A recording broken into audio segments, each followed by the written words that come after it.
Assalamualaikum warahmatullahi wabarakatuh. Pada video kali ini saya akan membahas hindari 4 kesalahan ini saat kalian sedang mengusir DC pinjol yang datang ke rumah. Kenapa bisa begitu? Simak video ini sampai habis. Nah, teman-teman, di dunia keuangan yang penuh dinamika ini, banyak individu terkadang terjerat di lingkaran utang nih, yaitu di pinjol ini. Dan saat jatuh tempo tiba, pintu rumah pun bisa diketuk oleh si DC pinjol. Debt collector adalah seorang atau perusahaan yang diberdayakan untuk mengumpulkan pembayaran utang yang belum dibayar oleh peminjam. Nah, dalam momen yang penuh tekanan ini, seringkali kita itu cenderung merespon dengan emosi nih, dan tidak sedikit yang memilih untuk mengusir DC pinjol yang datang ke rumah. Namun penting untuk tetap menjaga kepala dingin dan merencanakan tindakan secara bijaksana. Dalam video ini, saya akan membahas beberapa kesalahan umum yang perlu dihindari saat menghadapi kehadiran seorang DC ini nih yang datang ke rumah kalian. Oke, langsung saja nih. Yang pertama adalah ignorisasi terhadap komunikasi atau penolakan komunikasi. Nah, salah satu kesalahan utama yang sering dilakukan oleh orang yang gagal bayar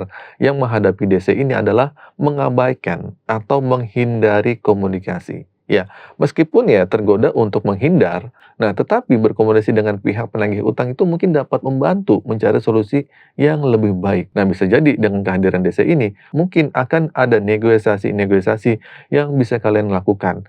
Tapi kalau kalian pengen nego, tapi kalau kalian tidak mau nego, ya udah terserah kalian. Mau usir silakan, ini pun opsi yang pertama. Nah, oke, selanjutnya. Yang kedua adalah ketidakpahaman terhadap hak konsumen. Nah, banyak orang yang tidak menyadari bahwa mereka ini, nasabah Galbay, memiliki hak sebagai konsumen, bahkan ketika berurusan dengan si DC ini. Nah, hindari kesalahan ini dalam memahami hak-hak kalian nih. Misalnya, kalian berhak untuk mendapatkan informasi yang jelas tentang jumlah utang, cara pembayaran, dan hak-hak sebagai konsumen. Ya, kalian boleh minta sertifikasi dari DC-nya, minta kelengkapan yang apa yang dibawa, itu hak kalian.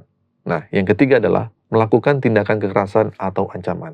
Nah, teman-teman, saat frustasi dan stres karena tekanan dari DC, beberapa orang mungkin melakukan tindakan kekerasan ya, atau memberikan ancaman.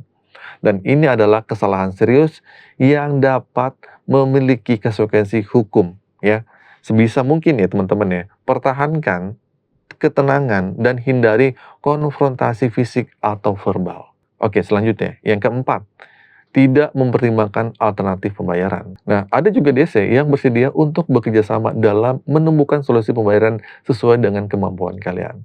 Nah, jadi jangan mengabaikan peluang ini. Kalian tuh boleh diskusikan alternatif pembayaran yang dapat disesuaikan dengan kondisi keuangan kalian. Tapi mungkin ada beberapa orang yang punya keyakinan yang berbeda-beda dan cara berbeda-beda dalam menghadapi DC pinjol. Ada yang santai dan nggak panik, si DC-nya diajak masuk, diajak ngobrol sampai disediakan kopi, mungkin seperti layaknya tamu yang datang ke rumah. Dan ada juga yang datang diajak ribut nih, dan didebatin tentang kelengkapan suratnya saat menagih. Nah, secara hukum dan etika, memang tidak bayar hutang juga salah. Secara agama juga pasti hukumnya hutang adalah tetap hutang. Nah, tapi catatan buat kalian yang paling penting adalah terima aja kenyataan ini dan persiapkan mental kalian sekuat mental baja. Jangan lemah saat kalian sedang gagal bayar. Wajarin aja jika DC datang ya, karena emang udah disuruh atasan mereka dan itu juga tuntutan kerja mereka. Atau ada juga yang memilih opsi tidak membukakan pintu saat ada tamu DC datang ke rumah. Itu pun terserah kalian, bebas-bebas aja. Oke, jadi gini teman-teman ya, menghadapi debt collector dari pinjaman online mungkin merupakan pengalaman yang menegangkan nih. Tetapi penting juga untuk tetap tenang, untuk melakukan langkah-langkah dengan hati-hati. Dan pada akhirnya dengan menghindari kesalahan-kesalahan umum di atas yang saya sebutin tadi, kalian itu dapat mengelola situasi ini dengan lebih efektif dan mungkin menemukan solusi yang memadai untuk melunasi hutang-hutang kalian. Dan ingatlah, pemahaman tentang hak-hak konsumen dan komunikasi yang baik itu dapat membantu kalian dalam mengatasi masalah keuangan ini. Oke, itu sih teman-teman, singkat saja info kali ini. Semoga info ini bermanfaat. Akhir kata dari saya, Assalamualaikum warahmatullahi wabarakatuh.